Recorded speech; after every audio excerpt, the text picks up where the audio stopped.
Assalamualaikum warahmatullahi wabarakatuh. Perkenalkan nama saya Bunga Fadila dengan NIM 1703521033. Di sini saya akan mempresentasikan prinsip dari bisnis komunikasi.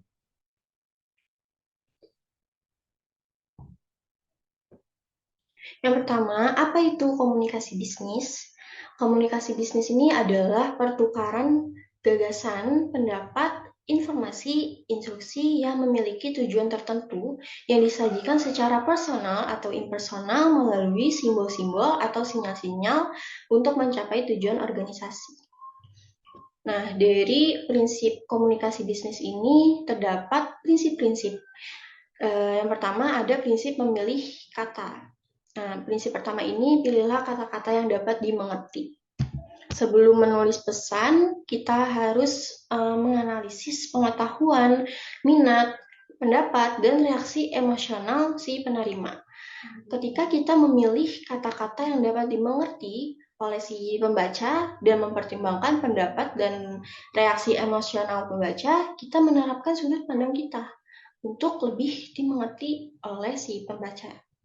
Lalu yang kedua, gunakan kata-kata yang spesifik dan tepat.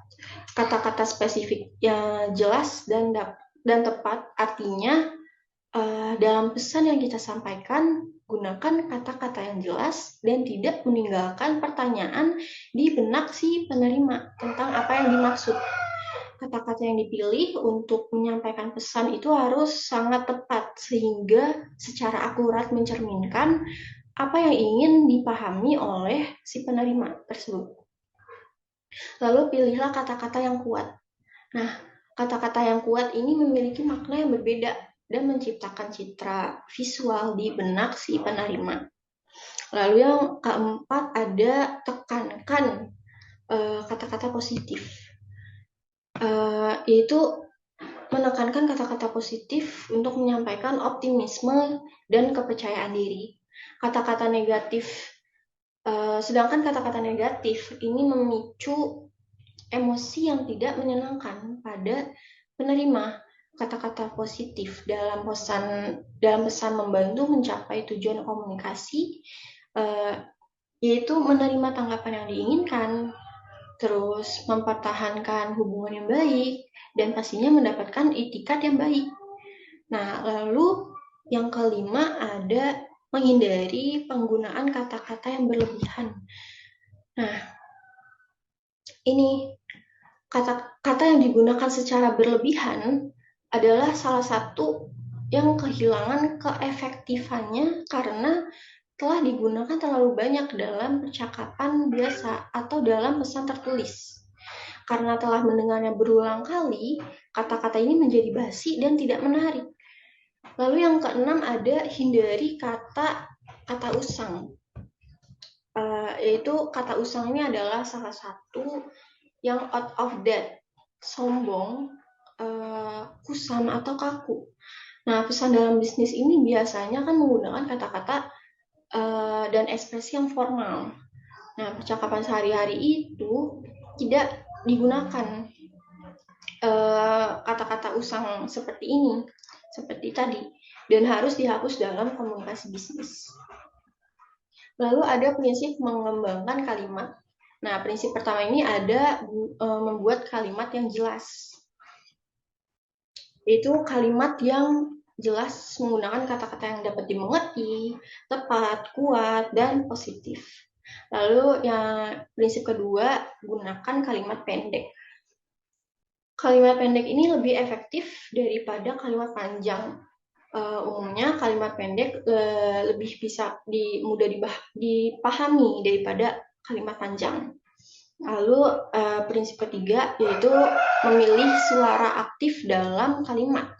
Nah, maksudnya kalimat yang menggunakan kalimat aktif cenderung dapat berkomunikasi lebih jelas, ringkas, dan kuat daripada kalimat pasif. Misalnya, Gloria mengeluarkan jadwal mengajar. Itu kalimat aktifnya. Sedangkan kalimat pasifnya, jadwal mengajar dikeluarkan oleh Gloria. Seperti itu. Lalu yang keempat ada memberikan penekanan pada kalimat yang tepat. kita dapat menekankan kalimat-kalimat yang memang dapat memperjelas maksud dari apa yang kita sampaikan kepada si penerima. Bisa dengan mengulangi kata kuncinya, memberikan penekanan pada poin-poin penting dan yang spesifik gitu. Lalu ada prinsip membentuk paragraf. Nah, yang prinsip pertama ini ada menggunakan paragraf pendek. Itu paragraf pendek ini membantu kita mengatur pemikiran si penerima dalam meningkatkan pemahaman tentang pesan dan terlihat lebih menarik bagi penerima daripada paragraf yang panjang. Biasanya paragraf panjang ini lebih kompleks kan, lebih sulit dibaca dan lebih sulit dipahami daripada paragraf pendek. Maka penerima lebih cenderung membaca paragraf pendek daripada paragraf panjang. Lalu prinsip kedua itu memberikan kesatuan paragraf. Kesatuan paragraf ini artinya semua kalimat dalam sebuah paragraf berhubungan dengan satu topik. Topik harus dicakup secara memadai.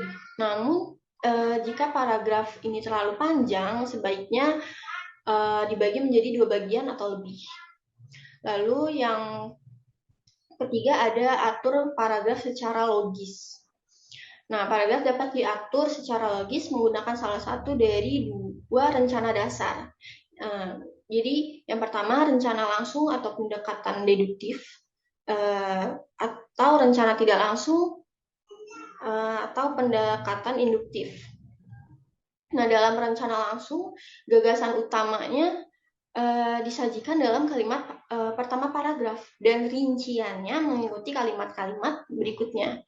Sedangkan dalam rencana tidak langsung, detail rinciannya disajikan terlebih dahulu dan gagasan utamanya muncul di kemudian paragraf. Nah, lalu yang keempat yaitu memberikan penekanan yang tepat pada paragraf. Jadi memberikan penekanan yang sesuai, berarti menekankan ide-ide penting dan tidak menekankan ide-ide yang tidak penting. Lalu yang prinsip kelima ini memberikan koherensi paragraf, yaitu menyediakan koherensi antara dan di dalam paragraf, berarti aliran pemikiran yang lancar dari satu kalimat atau paragraf ke paragraf berikutnya gitu. Lalu di sini ada menggunakan bahasa yang tidak bias, yaitu hindari bahasa, yang pertama hindari bahasa bias gender. Nah, hindari mengkategorikan kelompok orang yang memiliki karakteristik umum tertentu dan jangan gunakan istilah yang membedakan mereka dari yang lain. Lalu yang kedua ada hindari bahasa lainnya. Nah, untuk memperlakukan orang dari berbagai ras dan budaya dengan cara yang bebas bias, hindari semua stereotip negatif dari kelompok manapun.